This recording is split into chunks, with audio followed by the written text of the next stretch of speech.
Hello everyone, this is introduction of adjust curve in VMP software. If we feel the degree of light and shade is not good, for example, part of the image need to be brighter, but the other part of the image need to be darker, we can adjust the curve to accomplish this goal. First, we set the curve switch to on and then select the white, red, green or blue channel. Next, drag the slider below the curve diagram to set the curve adjustment range.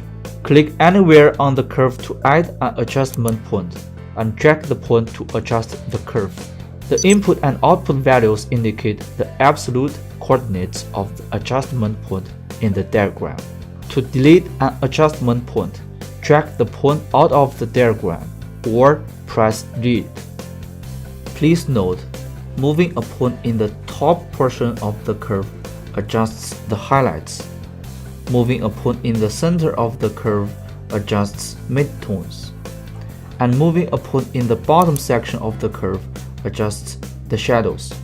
To darken highlights, move a point near the top of the curve downward.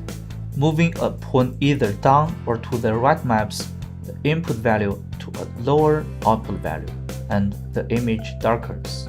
To lighten the shadows, move a point near the bottom of the curve upward. Moving a point either up or to the left maps a lower input value to a higher output value, and the image lightens.